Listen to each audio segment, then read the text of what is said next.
morning. Good morning. Welcome back. How are you? I'm doing well. Very nice to see all of you again. Let me know when you're ready to proceed. You good? Okay. I'm good. All right. Just a couple points, reminders. You're on camera here. Represent yourself as a prosecutor accordingly. I am going to call only those individuals that we put on the short list shortly after business hours ends. So I'm asking for everyone to come up quietly to me and give me your cell phone number so it's not advertised. So if I could get that from you, please, very quietly.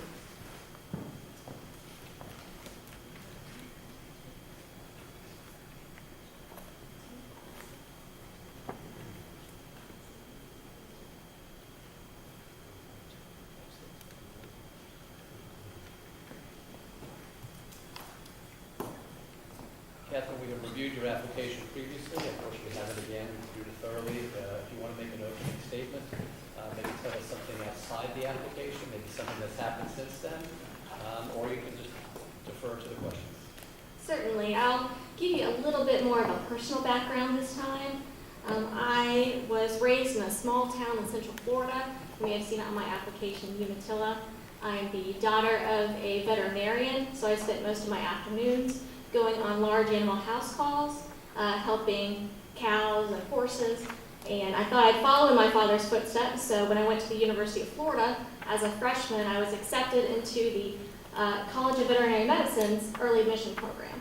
However, I quickly realized that's not what I wanted to do for the rest of my life, and eventually I found what I was passionate about, and that was the law, and I've never looked back. So to give you an update since the last time I was here, I've been promoted. I am now the Division Chief of the Economic Crimes and Elder Services Unit. So I went from doing sex crimes to complex financial crimes, dealing mostly with the child victims to several elderly victims now, in addition to the financial crime victims. I've had 2 more trials since my last application, and that brings my total to at least 75 jury trials. And my new role gives me the chance to practice in front of each of the judges instead of being in front of just one judge. So now I practice in front of all 6 of the current criminal felony judges. So with that, I would welcome any questions. Thank you. Andrew? Hello, Kathy. Yes.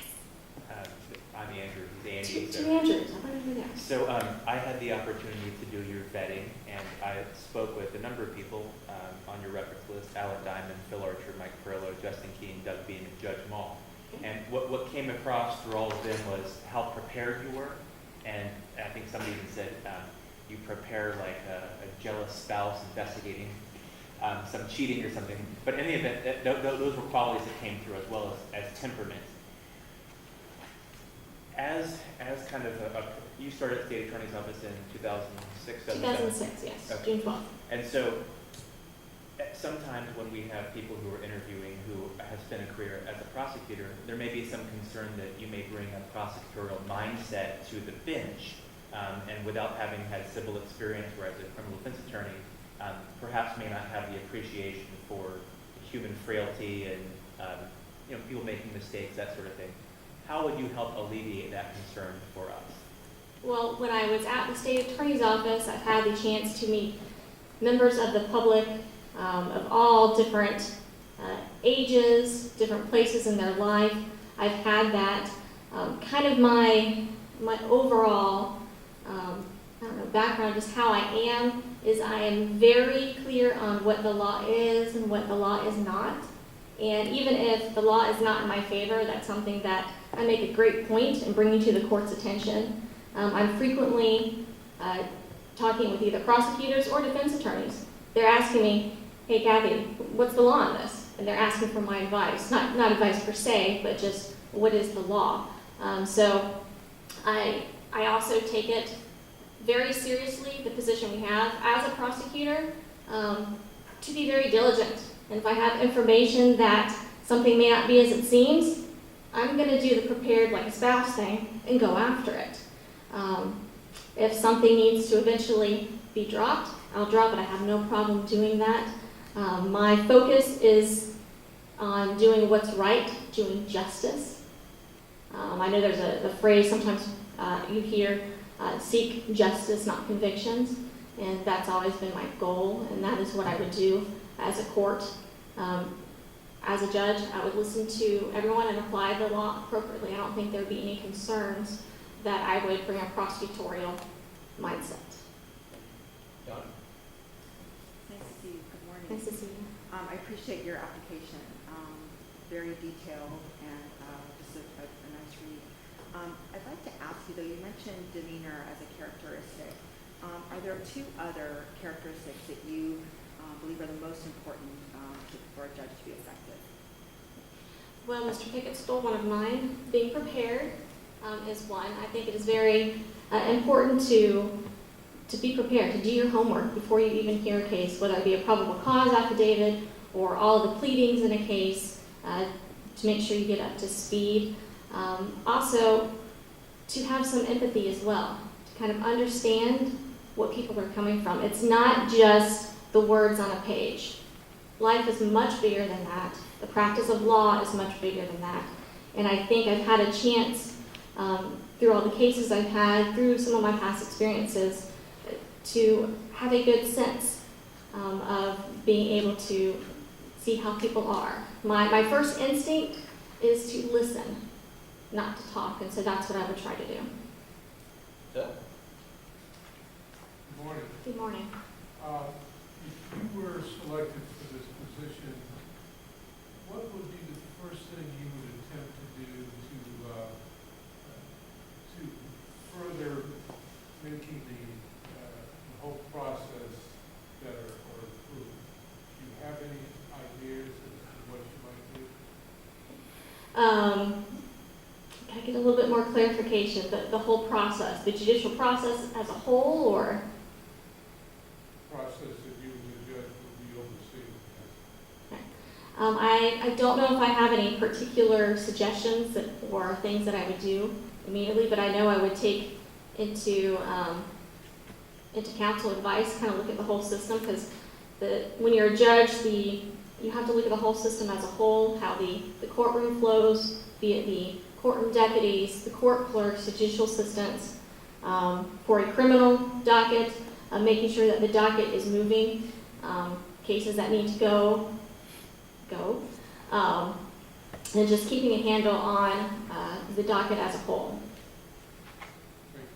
David? Of course, you have great criminal experience, you have trials and perspective from handling the case at the state attorney's office, but there's multiple different circuit court roles and positions. So could you tell us why or how you would fit into positions other than as a criminal judge? I think over the course of some of my criminal experience, there has been some carryover to some of the other circuit positions, so I've had some exposure, even though I haven't dealt specifically with that, either dealing with the child abuse cases, with the dependency type courts, the juvenile type courts. I do have some background educational and working for a couple of years for a major corporation as far as some of the more business, typical civil aspects. So I think that would also help. I do my homework and I'm very quick to get up to speed to something new. So if it's something new to me, I'm going to do everything I can to get up to speed so I can do the best for the state and for the 18th Circuit. Kathryn? Yes. What do you think about the sentencing guidelines? The sentencing guidelines, Yes. the sentencing guidelines are the sentencing guidelines, and I will follow them. There are several things outside the sentencing guidelines that, as a judge, you would not have control over. Some of the minimum mandatories. I know there's been some legislation concerning those, perhaps maybe even doing something similar to the federal system, doing a safety valve to get under minimum mandatories. I'm very familiar with the sentencing guidelines. I know I had a case where I argued it and the court did not go my way, but it went up to the 5th and it came back. And it had some good points about what is appropriate for a downward departure and what is not appropriate for downward departure. Because there are several different instances, several things available to a court to allow for that. But I don't have any opinion, yay or nay, other than I would follow the guidelines and the appropriate case law. Thank you. Ben? I have no questions. Thank you. Jeff? Hi, Kevin. You mentioned that you're now in front of the 6 different judges in the criminal bench. Who's a favorite or two? And how would you emulate them, he or she? I can tell you I don't have any favorites, but I have been in front of Judge Mall and Judge Maloney the most. I was in front of Judge Mall for 2 years in his prior stint as in the criminal court before he moved back, and I was in front of Judge Maloney for 2 years. So those are the 2 judges that I know the best. However, I appreciate and get along well with and like all of the other judges. Well, is there something about, like, I know Jeff Mall, because I've Yes. actually tried cases in front of him. What about Jeff Mall do you like and would you emulate if you were a judge? I like how Judge Mall handles certain things. He has a very good temperament. He's very patient. I had a trial where he had a pro se defendant, and if I could just bottle his patience, I would. And I would hope to emulate that. He also, and he would tell us quite frequently, he never forgot what it's like to be a lawyer. Because things happen. People's children get sick. People get in car accidents. He understands that and would work with attorneys. And I respected him for that, and I would try to emulate that as well. Andy? I frankly have no questions. I have a few. Is it Kathryn or Kathy? What do you prefer? My official name is Kathryn.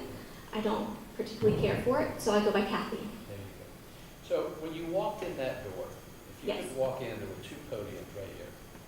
And one was coming before us for a county court seat, and one was coming before us for a circuit court seat.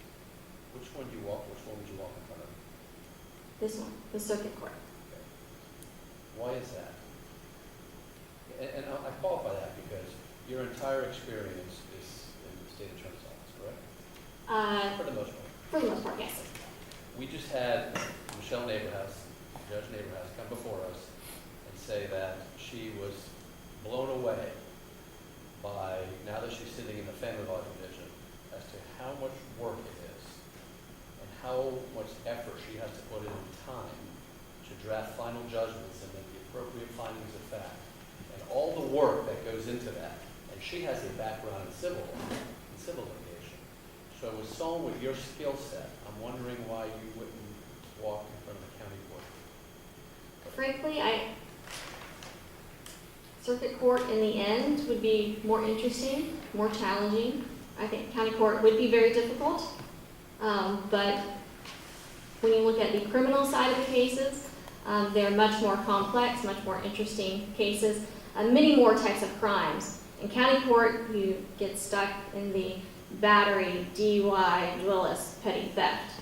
And it would get a bit monotonous. Now, that's not to say that if a spot came open, I wouldn't apply, because that would be a great starting ground.